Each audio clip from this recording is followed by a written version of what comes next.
Good morning, friends. Thank you so much for joining us once again on Meet the Masters. I am so excited this morning to introduce you to Shelley Astrof. One of the most amazing things is the magic of technology is allowing us to meet this morning and converse from the United States to India and back, which just fascinates me that we're able to do this. And Shelley, I am so excited that you're here. Welcome. Thank you so much. I am so excited to be here myself. You're doing the most amazing work. Thank you. So thank you. Yeah, Soulful has been a real work of the heart and kind of a culmination of 40 years of work. I turned 61 in January, and the last 40 years have been, it's such a deep spiritual exploration. And I have met and worked with some of the most amazing, incredible healers and intuitives and spiritual educators in the world. And to be able to bring you together in one place as faculty to make your good work available to other people so they can find the teachers they're looking for, so they can really reach out to master level teachers and not just in the world of what you teach, but we have a lot of teaching healers and intuitives in our community who also are looking for someone who's been doing it a little bit longer, who maybe has some wisdom for them on how to improve their skill, how to improve their business, how to take their next step toward mastery. So I'm just so grateful that you agreed to join our faculty. And you are a unique case. When I started putting Soulful together, I hand selected faculty members from people that I knew for a long time and had worked with. And you are unique in this situation because once I had done that, once I had picked the people and talked with them and worked with them who I wanted to initiate this process with me, I said to them, if there was one person you could refer to me who you think should be on our faculty, who would it be? And that's a big deal because all of us know lots of people. So Laura DeFranco, publisher and CEO at Brave Healer Productions, is on our faculty. And she said, you need Shelley Astrof. She's the real deal. Oh, wow. Which is it's a big deal, right? Like, especially from Laura, who works with amazing teachers all over the planet. Especially from Laura. I mean, she's the real deal. She's amazing. Yeah. I'm so flattered. Yeah, she is definitely that. And I know that we've both worked with her on a number of projects and could probably spend this whole podcast time raving about how awesome Laura is, because she really is. But I'm going to save that till I interview Laura so you guys can get to know her for yourself. Today, I have this wonderful opportunity, and forgive the puppy in between. The puppy is like, who are you talking to, Mom? I have this wonderful opportunity to get to know you a little better today. And my very first question is, how did you, and you don't have an Indian accent, I've been to India. How did you end up in India? I need to backtrack a tiny bit because it all started off with meditation. I came for meditation, and because of the most spectacular, amazing, real deal meditation master. And I started off an elementary school teacher, and I was teaching in the inner city in Montreal. And my husband was doing graduate work. We're from Montreal. Mm-hmm. And he came home one day and he said that he saw a sign on the university wall, and it said, improve your marks, learn to meditate. And I wasn't a meditator, and he started meditating. And I was very skeptical. So I thought, I'm working in the inner city, and the children there, they need a little extra help. And so we had a lot of facilities there. We had a school psychologist, and I approached all the members of, like, the vice principal and principal and the school psychologist. And this was 1975. And we put together a meditation program, me and the school psychologist, and we did it 3 days a week, and it was charted. We wanted to see what would happen. And at the end of that year, that first class, and I have to say, I didn't totally know what I was doing, but that class was at par, and some a bit above par, because we did the school board testing. Mm-hmm. And academically, that class hit par and above, which had never, ever happened in that school. Wow. And I remember speaking, I joked with the principal and I said, I think meditation made those kids smarter. And in all my years teaching in elementary school, and then I went on to do graduate work in education, I always incorporated meditation, quiet time, because it actually activates something inside of you. And as I became interested, my husband, again, was starting to meditate with a group of people. And he kept saying, oh, come, you must meet these people. And I was a little reluctant, but then I went to a party, and there was a picture of their teacher on the wall. And I looked at that picture, and I have to say, every fiber of my being, I don't know what happened. I stood for how long, I don't know, but everything went quiet. And inside, I knew that space, and that was my true home. And in that instant, I knew that would be my life.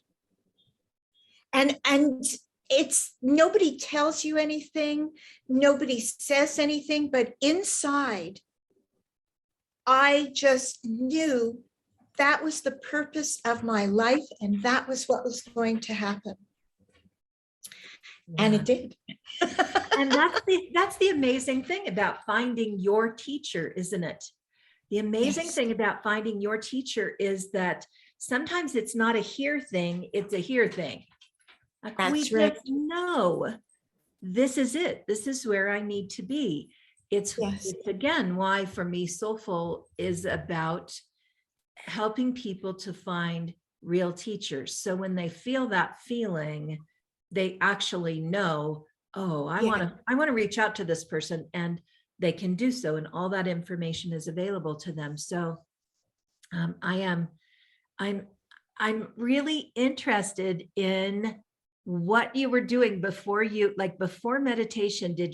Were you spiritually involved? Did you have to make a shift kind of, or was this a follow-up to what you kind of where you already were spiritually?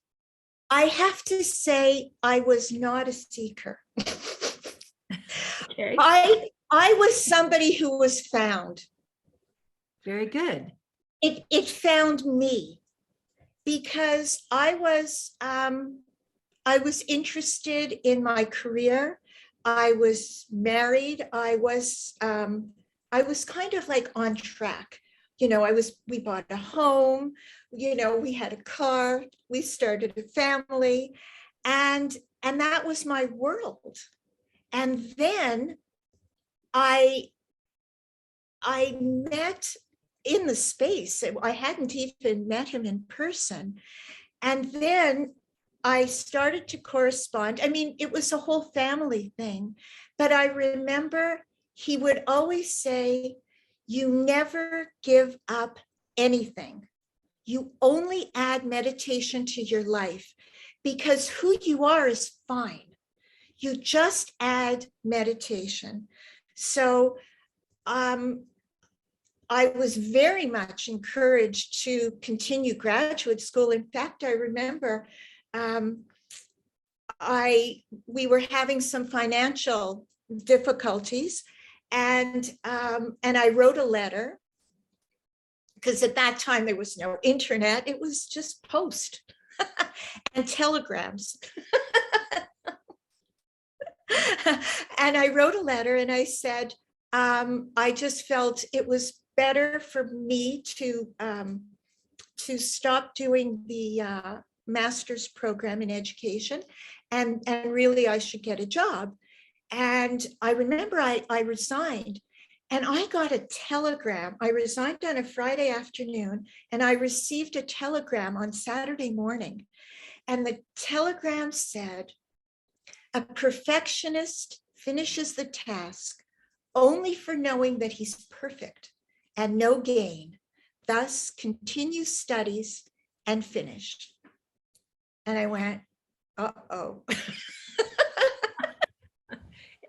But it's so powerful, right? Like when we talk about mastery, and this series is called Meet the Masters, for me, a condition of mastery is understanding that you are forever the student. That, we are never, there is no such thing as perfect or completion of our learning. We continue to learn as we teach and share and live. Well, this story is very funny because this will show a real divine intervention and what's really meant to be. I went to the dean's office Monday morning thinking, oh my God, how am I going to backpedal this one? And the secretary saw me and she said, "Oh, I didn't know how to get hold of you. Thank goodness you're here." She said, "Dr. Haworth is waiting to see you." And she said, "I never told her that you were going to leave the program. I only told her that you had some financial difficulties."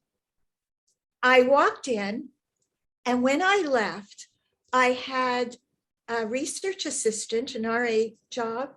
I had a TA job, like a teaching assistant, and I was given a full professorship to go to northern Quebec and teach on the reserves once every semester for a week. And I was given an office. And I mean, Life has an amazing way. And I made more than I would have in just any old job. And through McGill and through all that, I was always very fortunate to always get all kinds of employment. I worked on, whenever I needed something came. There was a film company that we used to come to Montreal, like different film companies. And if they had children actors, they would contact McGill University. And I worked on film sets for children who in their contract, they had to have a tutor to do their lessons. I did all kinds of fun stuff. So you started meditating in the 70s.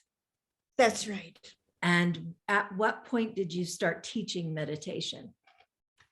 Well, I was teaching only children, and I was also teaching meditation to like the classes that I was doing, like I taught Bachelor of Education classes. Mm-hmm. So I incorporated that.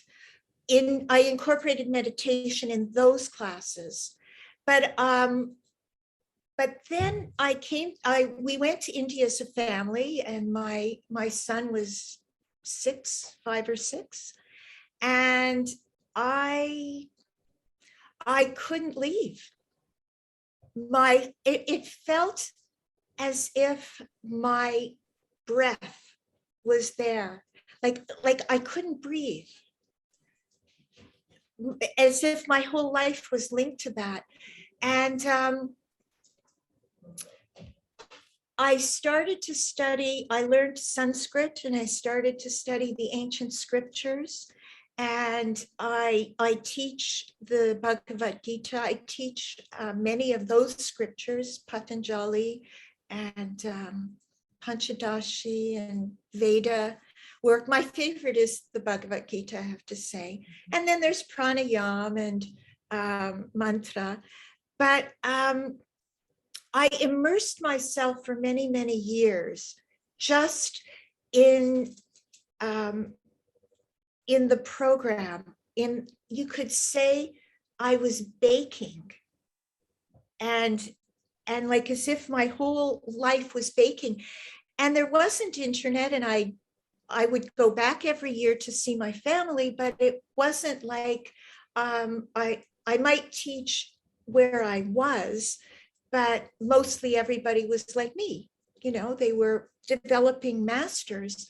And our teacher, our guru, he always said, I will never, ever have any disciples. That is not what I do. I only have would-be masters. Exactly. Exactly.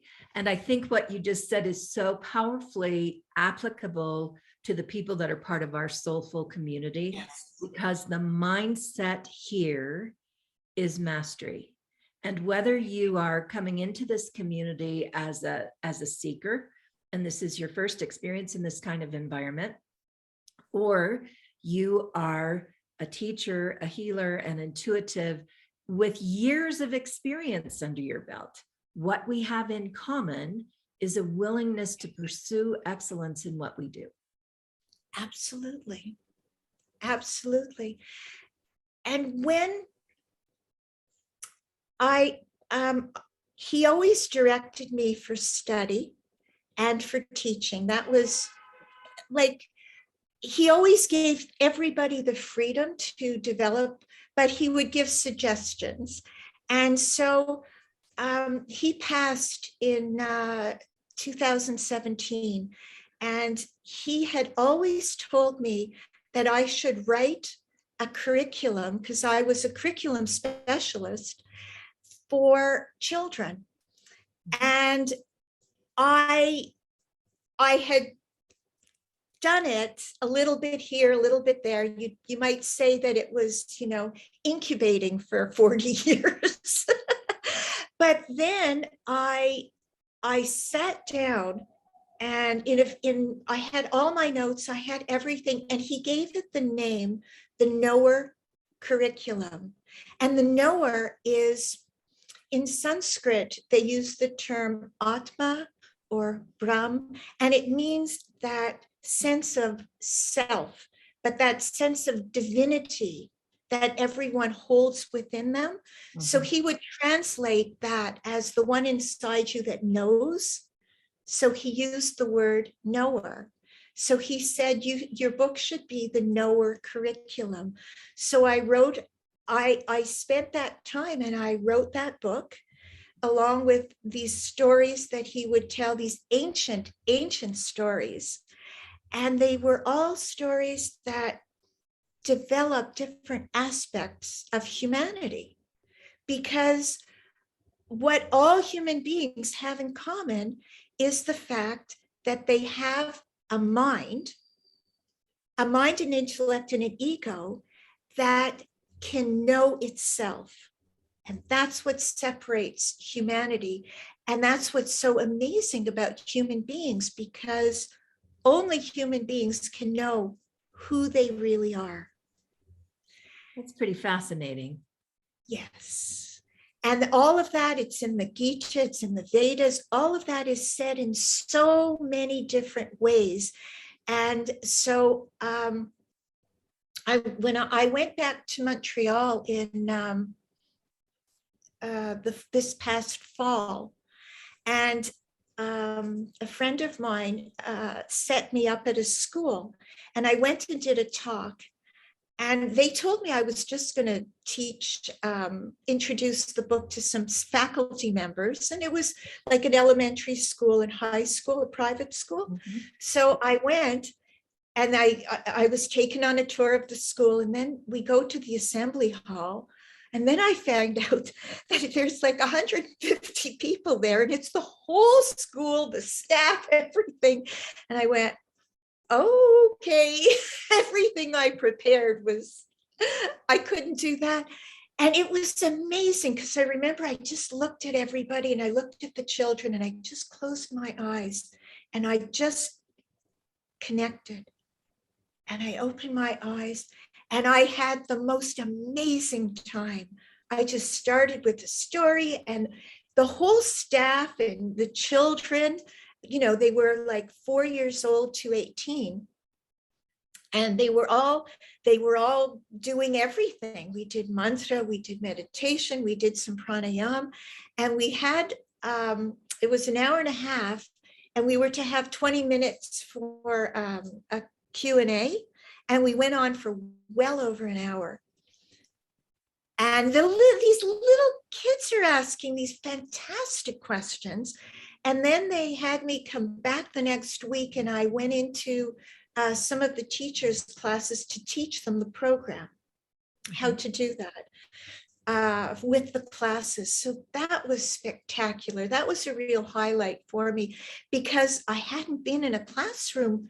I had taught children, but not in that setting for a very long time.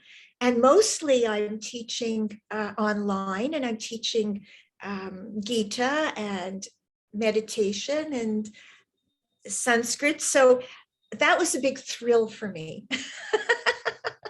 That's awesome. I would think that would be kind of a pinnacle moment, you know, after teaching, and to be invited and have the whole school available to you and interested. And most importantly, I'm a mother of 5. When you touch the life of a child, you know the potential that whatever you taught them, the potential for that to affect the next, 60, 70, 80 years is incredible to consider.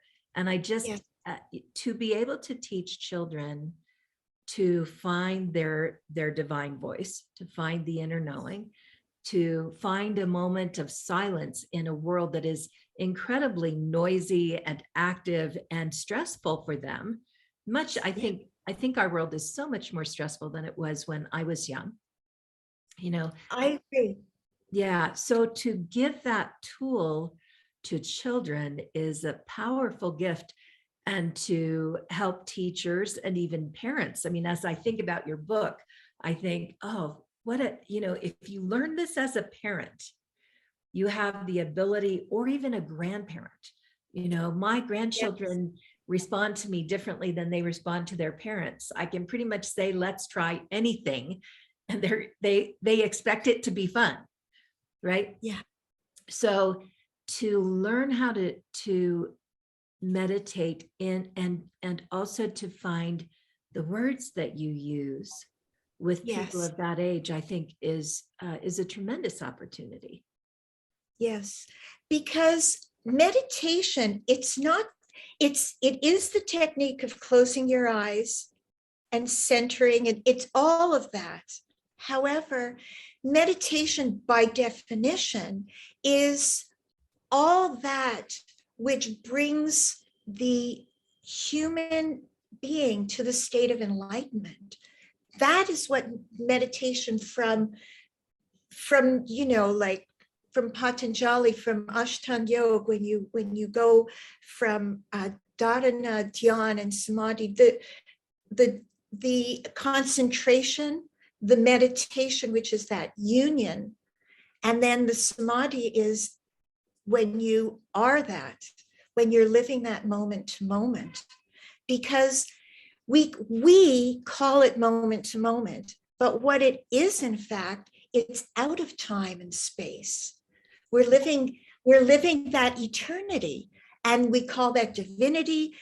It's interesting because the English language, we struggle with that because it wasn't developed for that. The Sanskrit language has thousands of words for divinity, because it has all its flavor. They say, like, the Inuit, they have many, many, many words for snow. Is it crispy or soft or crunchy? Or so the Sanskrit language has many, many words for divinity.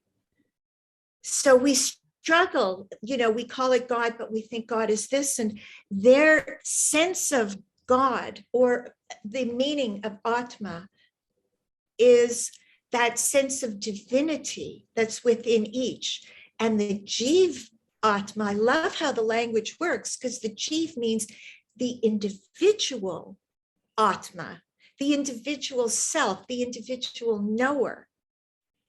It's so interesting and fun to hear you talk about this. When I was in India, which was in 2009, I was in Nagpur, and I was there for a gathering of Indigenous elders. There were 250 Indigenous elders, and I was there speaking on the topic of eco-spirituality. And part of being there was having an opportunity to tour several of the temples there. And in one place, I asked one of the monks, "You have 30,000 gods and goddesses. How do you ever remember all of that?" And he said, no.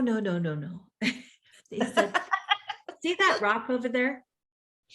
If you go over and sit by that rock and you tell me that you found God in that rock, I'll go sit by that rock and wait and see if God shows up for me like that." And it was just such such a mind expanding concept, like the openness to understand the indwelling divine here, and that your indwelling divine can guide me and my indwelling divine can guide you to even deeper and richer experiences. Incredibly powerful. Being in India was incredibly powerful and life-changing for me, transformative for me. So while I don't have that same sense of I can't breathe if I go somewhere else, it has, it's very rich for me. And I think often about going there for extended period of time to learn, because there's just so much. And in particular, the Sanskrit language fascinates me, and it fascinates me because of its age. And it fascinates me because, as I understand, and this is not my area of expertise at all, so please correct me if I'm wrong, but as I understand, when you're speaking Sanskrit, the sounds are important, that the language is spoken in the appropriate way is important, because those sounds do something, mean something. Is that right? Yes. The script that makes up the language of Sanskrit, like we use Roman letters, and like for us, if you have a letter in like G in English, it could be G, it could be J, it could be a soft G, a hard G. A C could be a soft C or a hard C. Mm-hmm. And if you have the spelling in French and in English and in German, the letters actually have very different sounds. The alphabet, you could say, is called Devanagari. It means it's the script or the alphabet of the gods. And that alphabet, whatever language, like Hindi uses that, there are many languages that use it, and all the letters are always the same. So at least you could say it properly. But you're right, like they have it's like the vowel has a long and a short, and then most of the consonants have like ka, and then an aspirated ka. And I have to say I mean, I'm not a master at it because I didn't come as a child. Like I have to really hear that breath in it. And so it's very, very, very precise. But when you say it, it does something to your nervous system. And that is why it's called the the script or the alphabet of the gods, Devanagari, and Sanskrit language uses that alphabet. So they say that Om, the mantra Om, is known as the universal mantra of all time, because it starts, because the language begins like you open your mouth. So the first letter, that first vowel is ah. So you start Om with ah, and when you go Om, the last of the consonants closes. So all sounds, it says that all sounds, all words, everything is in Om. And that's why it is universal, because you can't think of a word that doesn't use what we would say A to Z. I love that. I love that. So you're fascinating to talk with, Shelley. This whole concept of the indwelling divine, what Yes. exists inside of us, what animates us, what moves us, is interpreted lots of ways through different religions. Some people will say, yes, I have a spark of God because that's where my breath comes from. And that can be one end of the spectrum. And the other end of the spectrum is, I am God expressing all that I think, all that I do, all that I am, which is the theological perspective that I follow. Yes. And so what you were saying earlier about kind of the difference between knowing something, thinking something, being aware of something, and being it and living it is really profound, isn't it? Yes. And Yes. go ahead. Because I wanted to say that what you were saying about the spectrum, all of it is true. All of it is true. And the kind of meditation, like meditation can be done for so many reasons. It can be done for health. It can be done to calm you down. It can be done to get better marks in school. And they're all valid. And the kind of meditation that I've been practicing all these years, and all these, like these other outcomes, getting like having your mind become open and your nervous system settled, they're all outcomes of this. But this, our teacher called it knower meditation, Sham Dhyan. And what you do is you separate first what changes and what doesn't change. So you think about your mind. Your mind changes. Your thoughts change because your mind is the recipient of everything that comes in from the five senses. Mm-hmm. So it's like a camera, because it's a mechanism. It's actually it's one of the senses. It receives all the senses and it takes its pictures. And every mind, like if you had a Canon or if you had an iPhone or a Samsung, each lens would see in its own way. Right. But who is it? The thing about the mind, like the camera can't know beyond itself. The camera can't know the person taking the picture. It can't know the photographer. So the mind can't know who is directing it. And if it's left on its own, the mind will just follow the senses. It'll go here, here, here, whatever pulls in from the senses. So when you meditate and you find inside there's something that watches, that is your knower, because that doesn't change. It's very, very, very simple. And you can connect to it all the time. You can do it with mantra meditation, with pranayama, with anything, because all you're doing is putting that attention on yourself, on you, who is the one watching. And that's where your power lies. So when you connect with that first in meditation, and then when you open your eyes, that you have kind of, it's like you take a cloth and you dunk the cloth in dye, and you keep dunking it in dye, and it keeps getting more and more colored in that dye until it's permanently saturated in that color. When you close your eyes and you saturate your mind in your own self, it's your own divinity. It's nowhere else. And every single being, not just human beings, is that divinity, but that individual. And we all do our own work. So we close our eyes and we connect to that.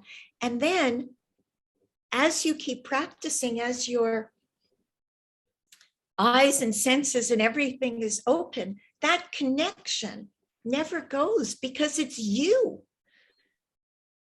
Right. So you're never anywhere but you. And what we're always seeing is everyone is that reflection of who you are, because everyone says about themselves, they say I, but everyone says I. Every mind says I. And because of mind, we see other. And so every mind, when I see, will say I and you, but every single mind says that. And the one behind that saying that is the real you, looking through the lens and animating the mind, body, and your whole world. And as you connect, your inner being is your own well-being. It's you. And so you'll want the best for everyone, because everyone is you. Right. It's that, right? Like, not only do we find out who we really are, and when I speak about the indwelling divine, I'm saying that I'm not here by accident. I am a manifestation of the holy. I was manifest with hands and a heart and feet and the ability to move through life in a way that is in service, and also in a way that is joyfully experiencing life, like joyfully experiencing. And it's interesting, another one of our teachers, Janet Farnsworth, was talking with me in her interview about a week ago. And she was saying she works with people on body shame. And she was talking about how we experience our body, ourself, according to what other people think. As opposed to being in this body and going, wow, what is it like to taste this? What is it like to stretch and feel? And, what does the wind feel like and the sun feel like? And all of this stuff that brings us back to self and eventually guides us inward to ask that question, who is really feeling this? Who is really, see, this is a tool for who? This body is a tool for the knower. Yes. And allows for not just your own expression of divinity, but divine interaction with all the other aspects of the knower. What I love about your whole presentation, this whole faculty and university that you have created, is that you are bringing everyone who is saying exactly the same thing in their own words, because everyone is going for the betterment of humanity, and how you get there, something will resonate with someone. And you have assembled this magnificent assembly I loved watching all the different people. I remember her, not her interview, on her her video. Mhm. Yes. Yeah, she's quite fascinating. And again, Yes. uh, we I think because for me, my understanding is we all emanate from the same energetic source. And so if we rise from that same place, we may speak different languages and have different tools and express in different ways so that we can relate with different people. And Yes. and we believe differently. I mean, it's a wide and diverse group of people who, if you said define God, you would get different answers from everyone, because we all have different ways of expressing and moving through that. And at the root, we're saying the same thing. And this, we're saying there is more happening here than what you see in the physical world. We are here growing and learning together. There is hope. There is joy, even in a world where, like we are right now, we're struggling with war and poverty and health issues and all kinds of stuff. There is the option to very authentically, not by spiritually bypassing, but very That's authentically be present to what's happening in the world, and also see the beauty and the joy and the healing that's taking place, and to intuitively understand that something better is on its way. yes. Because we can't magically change what's happening on the outside. That we can't do. But what we can do is adjust ourselves to how we receive it. Right. And something that looks like, when they say blessings in disguise, something that looks like it really isn't going to work can work amazingly. Like when I needed to get a job and I walk out with 3 jobs and way more money than I would have had I gone looking for one. Plus I ended up, doing graduate work, and then I actually got my PhD in India on meditation. Oh, nice. So I kind of, I went, it started in one field, ended in another, and then brought it all together. Well, So I'm thinking of Viktor Frankl, who moved through the Holocaust and kept for himself some sense of self and wholeness, and was even able to find meaning in such a difficult place. This ability to kind of not just reach for the self, but spend the time to master that knowing. The metaphor you used is so rich, the dunking, because we can all visualize that dunking, the cloth, the fabric into dye. It's so rich. It makes me want to go meditate right now. I need to go meditate more. Obviously, I need more dunking. So, Shelley, you are a delight, and I'm so happy to have you on our faculty. Tell us a little bit about how people can find you and what you're up to these days. my website is called Knower, Knower, knower.ca. And or you could find it on knowermeditation.com. It's the same thing. I teach classes in, right now I'm teaching classes in the Bhagavad Gita. We're now presently doing chapter 7. We do the whole Sanskrit and the word for word and all of that. Wow. And I'm preparing a recorded class that will be on Brave Healer Transformation School. And I have other things, and that will be a class with meditation, pranayam, mantra.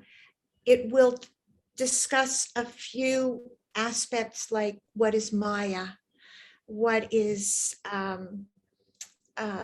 different aspects of what the Gita is, the scripture Patanjali, which is kind of like a psychological